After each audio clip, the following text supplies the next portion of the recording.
જય શ્રી કૃષ્ણ. રાધે રાધે. મારી યુટ્યુબ ચેનલમાં તમારું હાર્દિક સ્વાગત છે. વક્રતુંડ મહાકાય સૂર્યકોટી સમપ્રભ નિર્વિઘ્નમ કુરુ મે દેવ સર્વકાર્યેષુ સર્વદા. મિત્રો, આજે આપણે આ વિડીયોમાં આજની આ સંકટ ચતુર્થી વ્રતની કથા સાંભળીશું. તો આપ સૌ પણ ભગવાન ગણેશની કૃપા પ્રાપ્ત કરવા માંગતા હો તો વિડીયોને લાઈક કરી, ચેનલને સબસ્ક્રાઈબ કરી, કમેન્ટમાં જય શ્રી ગણેશ અવશ્ય લખજો, જેથી ભગવાન ગણેશની કૃપા આપણા સૌ ઉપર બની રહે. સૌ પ્રથમ આપણે આ સંકટ ચોથ વ્રતની કથા સાંભળીએ કે જેના વગર વ્રત અધૂરું ગણાય છે. જે લોકોએ વ્રત ન કર્યું હોય અને માત્ર વ્રત કથાનું શ્રવણ કરે છે તો પણ તેને તેનું પુણ્ય ફળ જરૂરથી મળે છે. તો સૌ લોકો મારી સાથે એક ચિત્તે ધ્યાનપૂર્વક આ કથાનું શ્રવણ કરે. એ સમયની વાત છે જ્યારે મહામુનિ દધીજીના પુત્ર વૃત્તાસુર રાક્ષસ હતા. તે ખૂબ જ પરાક્રમી અને બળવાન હતા. તેમણે પોતાના બળનો ઉપયોગ કરીને ત્રણેય લોક ઉપર હુમલો કર્યો અને જીતી લીધા હતા.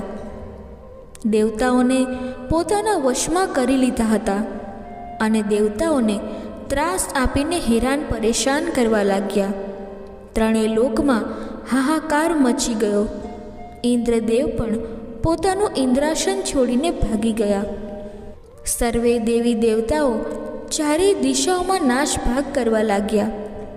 ત્યારબાદ બધા દેવતાઓ ભેગા થઈને દેવરાજ ઇન્દ્રને મળ્યા અને બધા મળીને ભગવાન શ્રી નારાયણના ચરણોમાં જવાનું વિચાર્યું.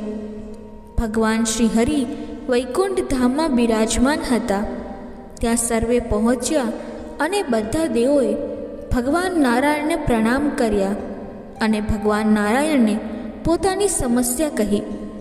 પછી દેવરાજ ઇન્દ્ર કહેવા લાગ્યા, હે દયાનિધાન, સૃષ્ટિના સર્જનહાર, અમારી ઉપર મહેરબાની કરો, અમારા ઉપર કૃપા કરો. અમે સૌ વૃત્તાસુરના ત્રાસથી કંટાળી ગયા છીએ. માટે એ રાક્ષસનો નાશ કરીને અમને શાંતિ અર્પણ કરો. દેવતાઓની પ્રાર્થના સાંભળીને ભક્ત વત્સલ ભગવાન નારાયણ બોલ્યા, હે દેવરાજ ઇન્દ્ર, સમુદ્રની વચ્ચે ટાપુમાં રહેવાને કારણે રાક્ષસો બહુ નિર્ભીક અને બળવાન પણ બની ગયા છે. આ ઉપરાંત વૃત્તાસુર દાનવે તો બ્રહ્માજીની પાસેથી અભય વરદાન પણ મેળવી લીધું છે. માટે તમે બધા અગત્ય ઋષિ પાસે જાઓ, જે સર્વ ઋષિઓમાં સર્વશ્રેષ્ઠ છે. તેઓ સિદ્ધિવાન મહામુનિ છે. તેઓ પોતાની સિદ્ધિના બળે સમુદ્રનું બધું જળ સૂકવી લેશે અને વૃત્તાસુરને શોધી કાઢશે. આથી દૈત્યો બધા પોતાની પિતાની પાસે ચાલ્યા જશે અને તમો સૌ એના ત્રાસમાંથી મુક્ત થઈ જશો. મુક્તિ પ્રાપ્ત કરીને તમે સુખેથી રાજકાજ ચલાવી શકશો. ભગવાન વિષ્ણુની આવી વાણી સાંભળીને સર્વદેવો ભગવાન વિષ્ણુને પ્રણામ કરીને અગત્ય મુનિ પાસે પહોંચ્યા. તેમના આશ્રમમાં જોઈને મહામુનિની સ્તુતિ કરવા લાગ્યા અને તેમને પ્રસન્ન કર્યા.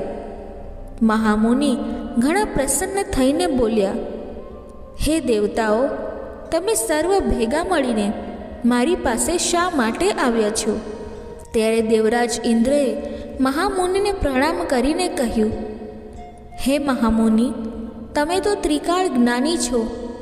અમારી વેદના તમે જાણો જ છો. છતાં પણ હું તમારી પાસે આવવાનું કારણ બતાવી રહ્યો છું. વૃત્તાસુર નામના બળવાન રાક્ષસે પોતાની માયાવી શક્તિના આધારે ઇન્દ્રલોક પર કબજો કર્યો છે. અમોને પરાસ્ત કરીને ઇન્દ્રનું રાજ્ય ઝૂંટવી લીધું છે.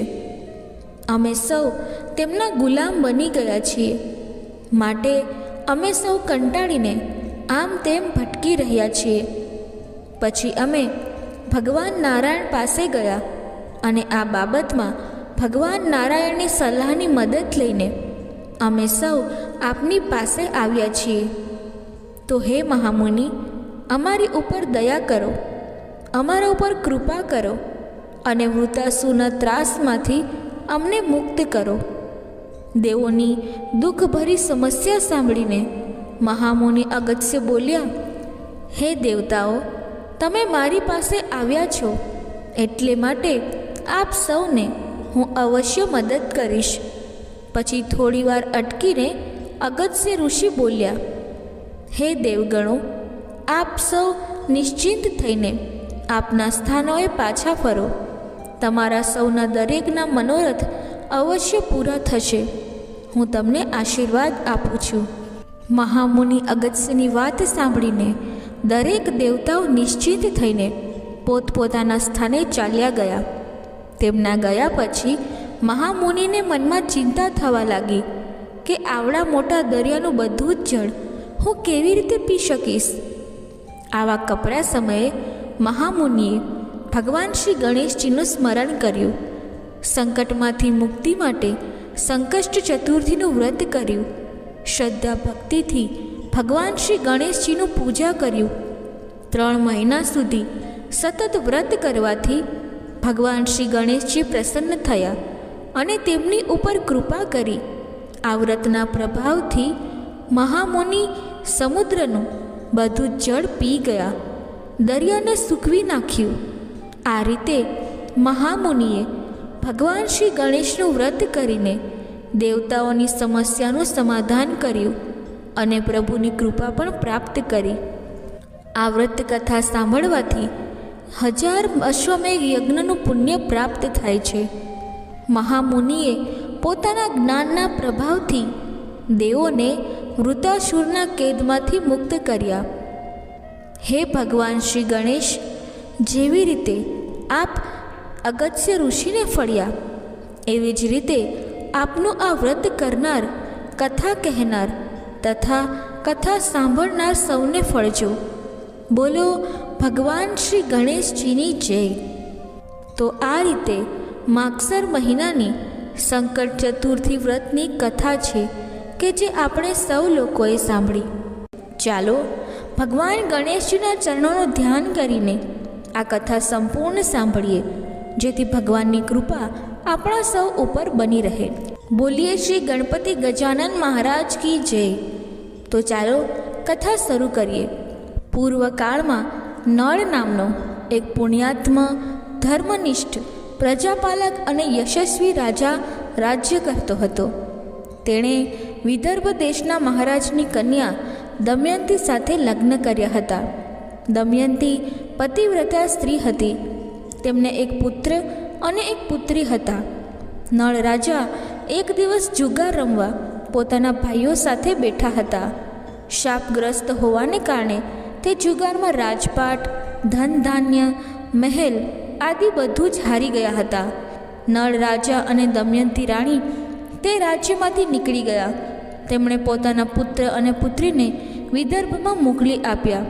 રાજા રાણી તો જંગલમાં દૂર દૂર નીકળી પડ્યા. તેઓ દુઃખથી પીડિત થઈ આમ તેમ ફરવા લાગ્યા. એક દિવસ નળ રાજા દમયંતીને ઊંઘમાં મૂકીને ચાલ્યા ગયા અને સંજોગો વસાત નળ રાજા સાપને અગ્નિમાંથી બચાવવા જતાં તેઓ દાઝી ગયા અને પોતાનું અસલી સ્વરૂપ ગુમાવી દીધું. તેઓ એક રાજાને ત્યાં રથ હાંકવાની નોકરીમાં જોડાઈ ગયા અને આમ નળ રાજા બીજા રાજ્યમાં રાજાના સારથી બન્યા. જ્યારે દમયંતી વનમાં ભટકવા લાગી, તે મહા મુસીબતે પોતાના દિવસો કાઢવા લાગી. એક દિવસ વનમાં ભટકતા ભટકતા દમયંતીને મહર્ષિ સરભંગના દર્શન થયા. દમયંતીએ માથું નમાવી તેમને પ્રણામ કરીને સરભંગ ઋષિને પૂછ્યું, હે ઋષિવર, મારા પતિ મને ક્યારે મળશે? મારા આ દુઃખનો અંત ક્યારે આવશે? ત્યારે સરભંગ ઋષિ કહે છે, હે દમયંતી, તારું દુઃખ દૂર થાય એવો એક ઉપાય હું જણાવું છું. આનાથી તારું દુઃખ દૂર થશે અને તારી મનોકામના પૂર્ણ થશે. દર મહિને વિનાયક ચતુર્થી આવે છે.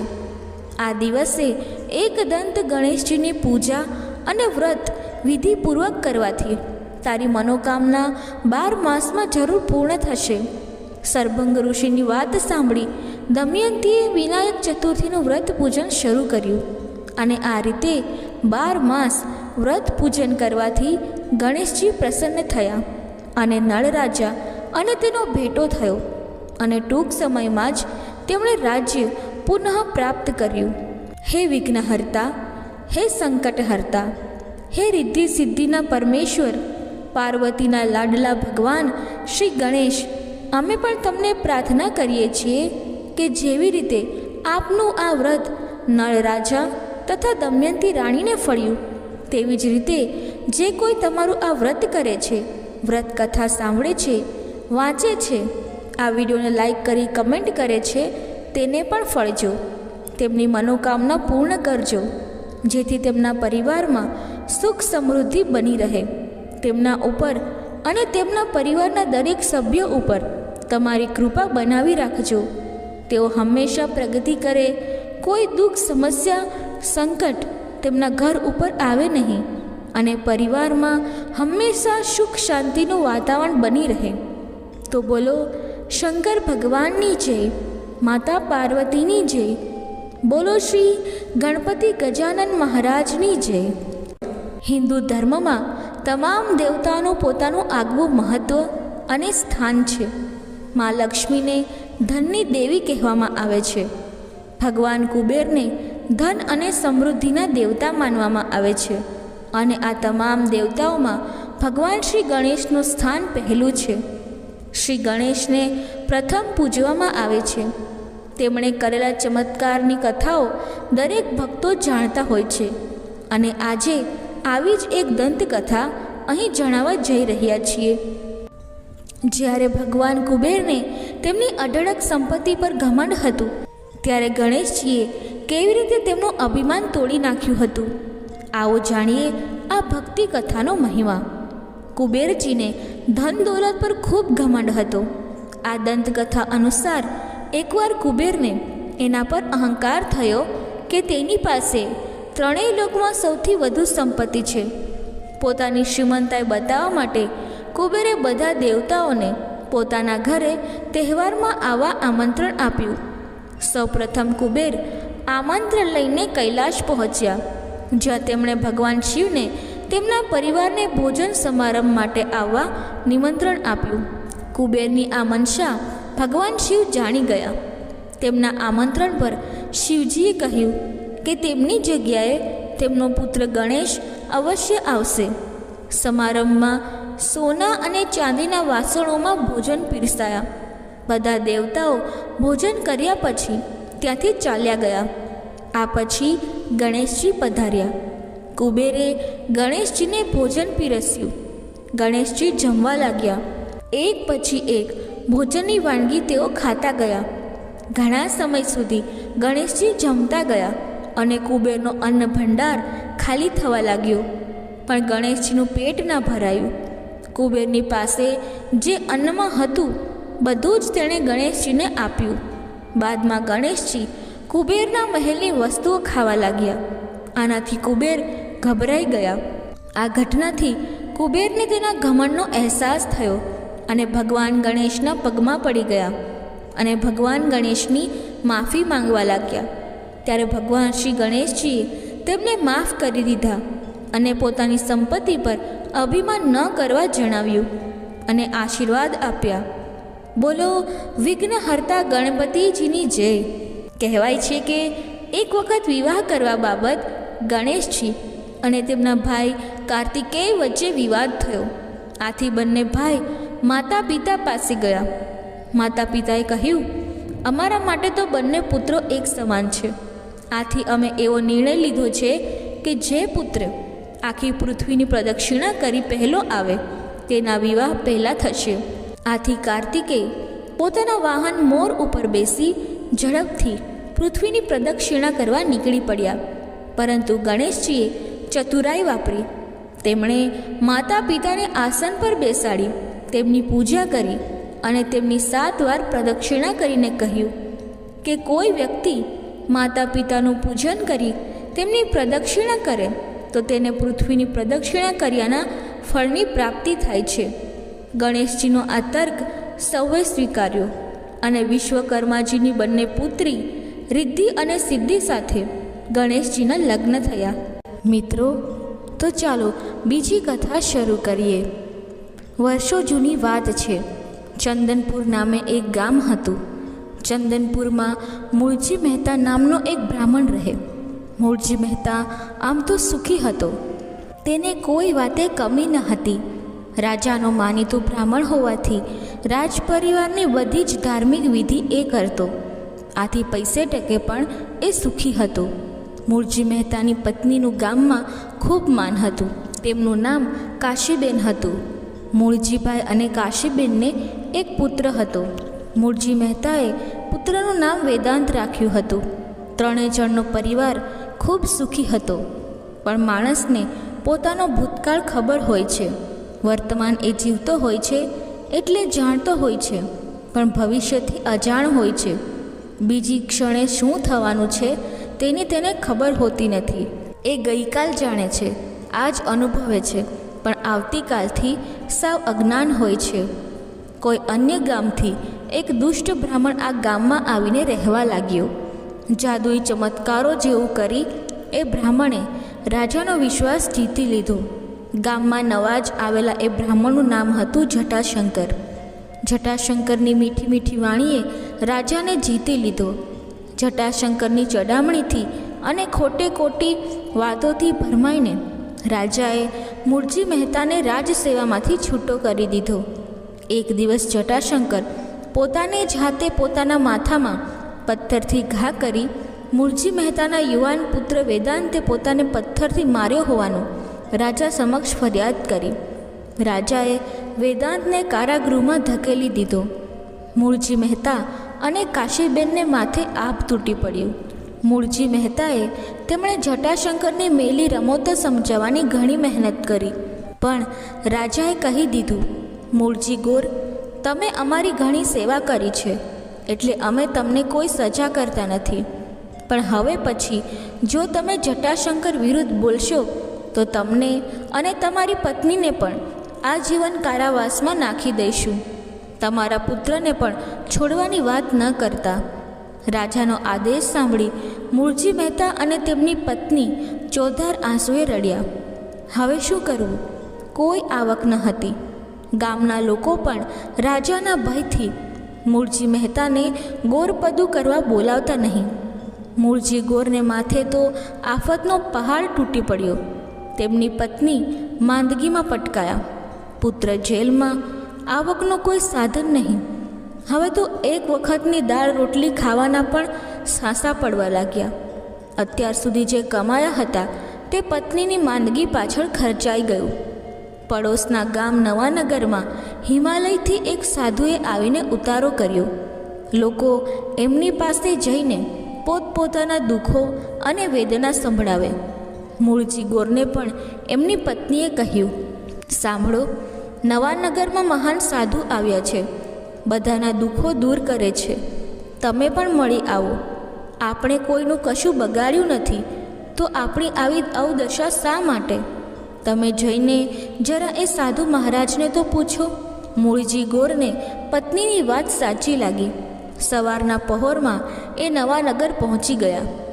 સાધુ ગામની બહાર એક ઝૂંપડી બાંધીને રહેતા હતા. તેમના દર્શન માટે હજારો માણસ ઝૂંપડીની બહાર ઊભા હતા. ખાધા પીધા વિના 3 દિવસ લાઈનમાં ઊભા રહ્યા બાદ મૂળજી ગોરનો વારો આવ્યો. ત્યારે એમનામાં વાત કરવાની પણ શક્તિ નહોતી. જેવા સાધુ સમક્ષ આવ્યા કે મૂળજી મહેતા તો બેભાન થઈને ઢળી પડ્યા. સાધુએ કમંડળમાંથી પાણી છાંટી મંત્ર ઉચ્ચારતા મૂળજી ગોર તરત જ ભાનમાં આવ્યા. સાધુએ તેમને દૂધ અને કેળા ખાવા આપ્યા. મૂળજી ગોર એકદમ સ્વસ્થ થઈ ગયા. મૂળજી ગોર સાધુના ચરણે માથું મૂકીને ખૂબ જ રડ્યા. સાધુએ તેમને આશ્વાસન આપ્યું. મૂળજી ગોરે પોતાની બધી જ પીડા સાધુને રડતી આંખે કહી સંભળાવી. સાધુએ એક હાથ મૂળજી ગોરને માથે મૂકી આંખ બંધ કરી 10 મિનિટ એ જ સ્થિતિમાં રહ્યા. પછી આંખ બંધ રાખીને જ બોલ્યા, હે ભૂદેવ, તારા પર ગત જન્મના કર્મોનો બોજ છે. તું આ જન્મમાં એ ભોગવી રહ્યો છે. માણસે કર્મના ફળ તો જન્મો જન્મ ભોગવવા જ પડે છે. તેમ છતાં એવા કર્મના ફળ, પાપ ગ્રહોનું નડતર, શનિની મહાદશામાંથી બચવાનો એક જ માર્ગ છે. જો હું કહું તેમ કરે તો તારી તમામ મુસીબતોનો અંત આવી જશે. મુસીબતથી ત્રાસી ગયેલા મૂળજી મહેતાએ સાધુને પ્રણામ કરતાં કહ્યું, દેવ, આપ જેમ કહેશો તેમ કરીશ. આપ આજ્ઞા આપો. તારે એક વ્રત કરવું પડશે, સાધુ બોલ્યા. ભગવાન ગણેશ પરમ કૃપાળુ વિઘ્નહર્તા દેવ છે. એનું વિધિવત પૂજન કરવાથી આ કળિયુગમાં મનુષ્યને દુઃખ દૂર થાય છે. કયું વ્રત છે? એમાં શું કરવાનું? આપ જેમ કહેશો તેમ કરીશ. ઉતાવળે મૂળજી ગોર માથે પડેલી આફતમાંથી ઉગરવા માર્ગ બતાવવા સાધુને કરગરવા લાગ્યા. સાધુએ કહ્યું, તમારે દર મહિને સુદ ચોથના દિવસે આવતી વિનાયકી ચોથનું વ્રત કરવું પડશે. ભગવાન ગણેશની કૃપા આપતું મહવત છે. એમની સિદ્ધિ અપ્રતિમ છે, અદ્ભુત છે. આ વ્રતનો મહિમા અપરંપાર છે. સાધુએ વ્રત વિશે બ્રાહ્મણ મૂળજી મહેતાને જાણકારી આપતા કહ્યું, આ વ્રતથી આ કળિયુગમાં માનવ ગત જન્મના કર્મોથી મુક્તિ મેળવે છે. સર્વ દુઃખો દૂર થાય છે. પાપ ગ્રહોની અવદશા ટળે છે. શનિદેવની મહાદશામાંથી મુક્તિ મળે છે. નિસંતાનને સંતાન, નિર્ધનને ધન, બેઘરને ઘર અને બેકારને કામ મળે છે. મૂઠ મારણ મંતર તંતરની મેલી અસરને હટાવે છે. આમ કહી સાધુ મહારાજે વ્રતનો મહિમા સંભળાવ્યો. મને કહો, એ વ્રત કઈ રીતે કરવું મહારાજ? મને કારણ વગર પરેશાનીના વાદળોનો અનુભવ થઈ રહ્યો છે. મને વ્રત વિધિ જણાવીને મારી અવદશામાંથી મુક્ત કરો. સાધુએ કહ્યું, કોઈ પણ માસની સુદ ચોથથી આ વ્રતનો પ્રારંભ કરવો. ચોથથી વ્રત કર્યું હોય તો દર ચોથે વ્રત કરવું. સુદ ચોથથી વ્રત શરૂ કર્યા પછી દર મહિને 2 ચોથ આવે, સુદ અને વદ, એ બંને ચોથે આ વ્રત કરવું. એક સાથે 2 ચોથ આવે તો પ્રથમ ચોથ કરવાનું શાસ્ત્ર સૂચવે છે. વ્રત સંકલ્પ મુજબ પૂરું થયા પછી આ વ્રતનો પૂજાપો. વ્રત થયા પછી આવતી ભાદરવા સુદ 14 જળાશયમાં પધરાવી દેવું. લાડુ બનાવવાની શક્તિ ન હોય તો ગોળની ગાંગડીઓ લાડુને બદલે મૂકી શકાય. એ પછી તમામ શ્લોક સાથે આ વ્રત કરવાની વિધિ સાધુ મહારાજે મૂળજી ગોરને સમજાવી. ગળગળા થઈને મૂળજી ગોરે સાધુને પ્રણામ કર્યા. સાધુએ મૂળજી ગોરને આશીર્વાદ આપ્યા. ઘરે આવીને મૂળજી ગોરે આવતી ચોથથી વ્રત શરૂ કર્યું. હજુ 4 જ ચોથ થઈ હતી કે ધીમે ધીમે રાજાને બદમાશ બ્રાહ્મણ જટાશંકરના કરતૂતની જાણ થઈ ગઈ. રાજાએ મૂળજી ગોરની ક્ષમા માંગીને તેમની રાજગોર તરીકે સ્થાપના કરી. તેમના પુત્ર વેદાંતને જેલમાંથી મુક્ત કરી મોટી જાગીર ભેટ આપી. મૂળજી ગોરના પત્ની પણ તંદુરસ્ત થઈ ગયા. આવતી આનંદ 14ના દિવસે વિધિવત પૂર્ણાહુતિ કરી મૂળજી ગોરે ગુમાવેલો તમામ વૈભવ પરત મળ્યો. ભગવાન ગણેશ જેવા મૂળજી ગોરને ફળ્યા એવા કથા વાંચનાર, સાંભળનાર, હોકારો ભરનાર સૌને ફળજો. બોલો ગણપતિ ગજાનન મહારાજની જય. ભગવાન શ્રી ગણેશને અમારી એટલી જ પ્રાર્થના છે કે જે કોઈએ આ વ્રત કથા સાંભળી, વાંચી તથા આ વિડીયો જોએ છે, સાંભળે છે, તે લોકો ઉપર ભગવાનની કૃપા અવિરત બની રહે. ભગવાન શ્રી ગણેશના આશીર્વાદ બની રહે અને ભગવાન શ્રી ગણેશ હંમેશા તેમની સાથે રહે.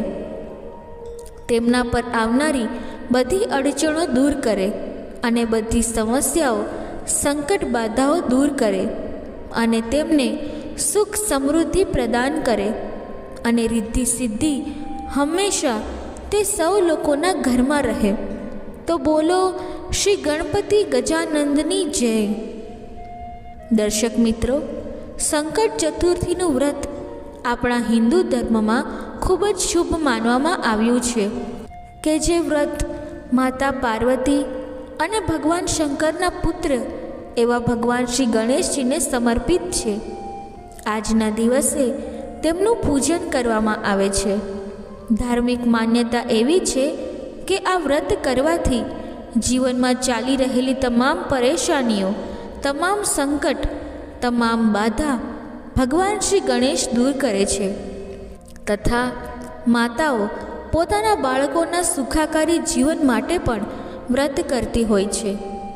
ઘણી બહેનો પોતાના પતિના લાંબા આયુષ્ય માટે પણ આ વ્રત કરતી હોય છે. તથા ઘણી સ્ત્રીઓ પોતાના પરિવારના સુખાકારી જીવન, લાંબા, સુખી, સમૃદ્ધિ, આરોગ્ય માટે પણ આ વ્રત કરતી હોય છે.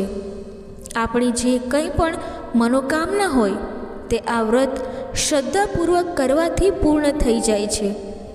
ભગવાન શ્રી ગણેશ તેને જરૂર પૂર્ણ કરે છે, કેમ કે ભગવાન શ્રી ગણેશ સુખ કરતા છે, દુઃખ હરતા છે, વિઘ્ન હરતા છે અને તે આપણા સૌ લોકોના વિઘ્ન હરે છે. એવું જરૂરી નથી કે ભાદરવા મહિનાની ચોથના દિવસે જ ભગવાન શ્રી ગણેશનું પૂજન થાય, પરંતુ ભગવાન શ્રી ગણેશનું પૂજન તો દરેક ચતુર્થીએ થાય છે અને દરરોજ પણ સર્વ સાંજની પૂજામાં થાય છે. નિત્ય પૂજનથી આપણા ઘરમાં રિદ્ધિ સિદ્ધિનો વાસ રહે છે અને કદાચ નિત્ય પૂજન ન કરતા હોય તો આપણે આ ચતુર્થીના દિવસે તો પૂજન અવશ્ય કરવું જોઈએ.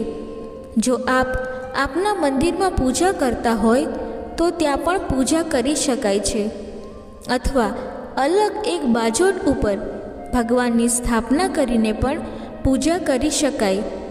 ભગવાન શ્રી ગણેશની મૂર્તિ હોય તો પંચામૃત અને જળથી સ્નાન કરાવવું જોઈએ. ત્યારબાદ બાજોટ ઉપર લાલ અથવા પીળા રંગનું વસ્ત્ર પાથરીને તેના ઉપર ભગવાનની સ્થાપના કરવી જોઈએ.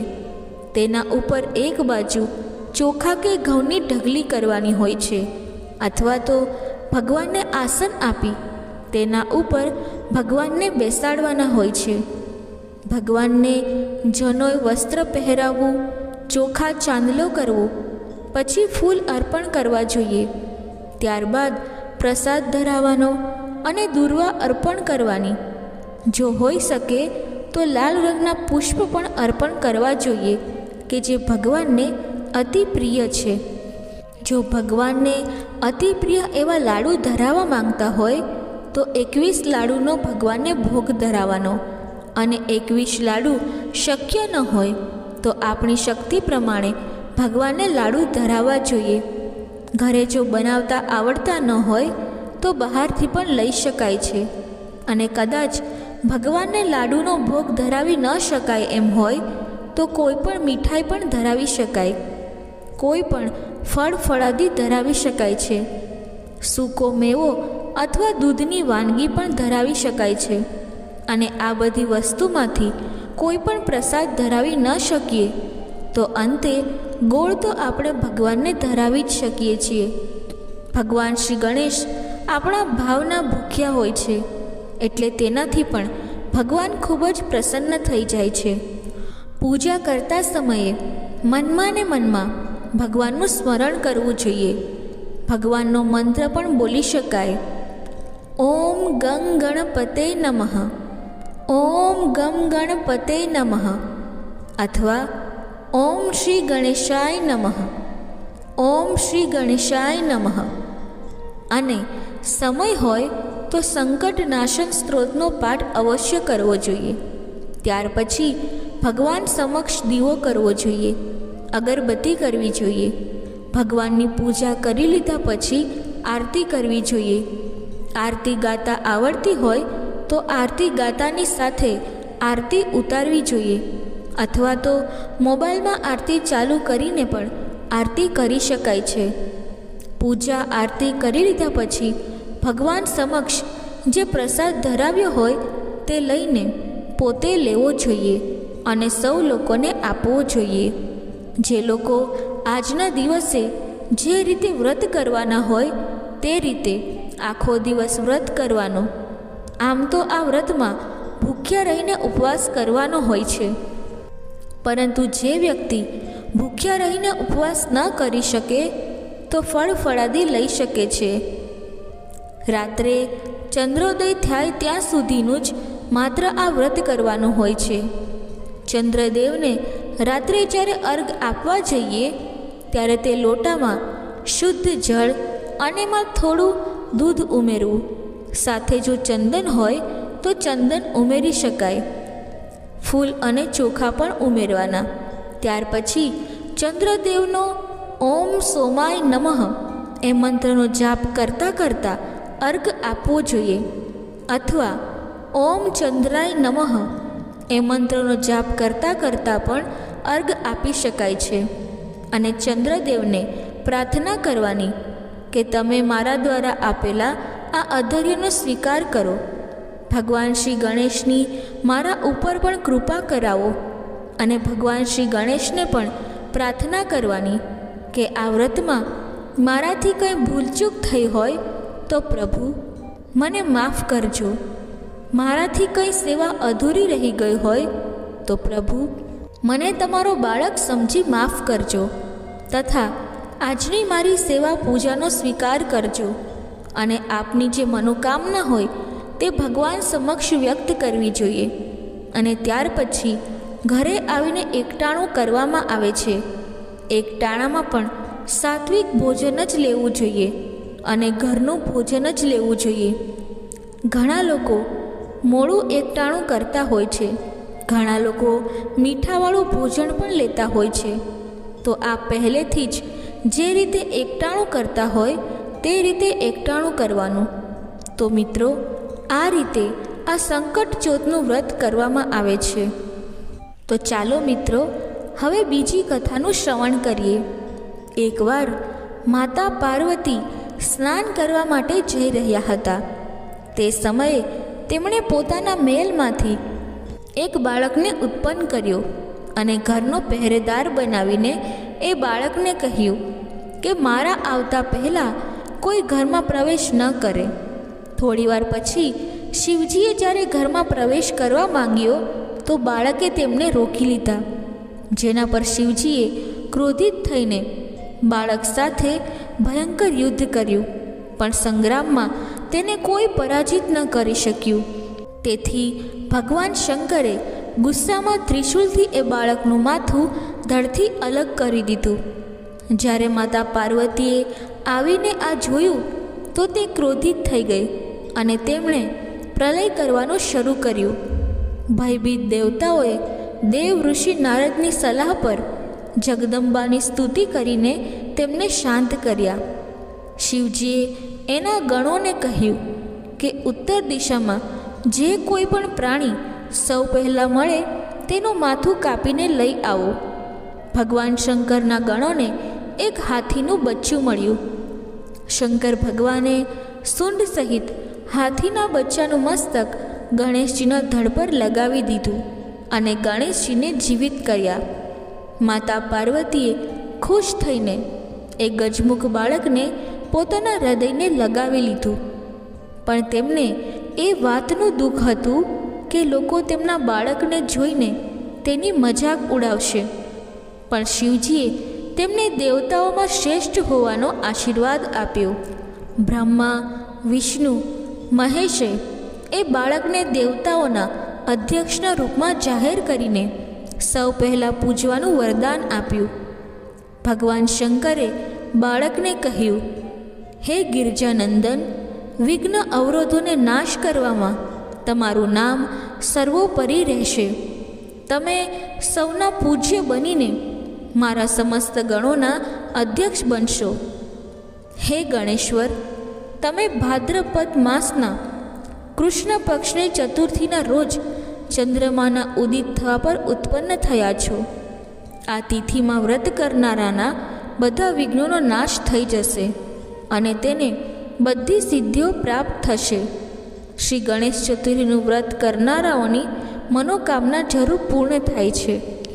દર્શક મિત્રો, કથા બોલતી વખતે જો મારાથી કોઈ ભૂલ થઈ હોય તો હું ક્ષમા માંગુ છું અને આશા રાખું છું કે તમને આ કથા પસંદ આવી હશે.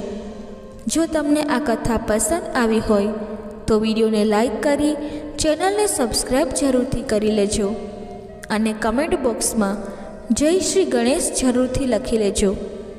ધન્યવાદ. જય શ્રી કૃષ્ણ. રાધે રાધે. જય શ્રી ગણેશ.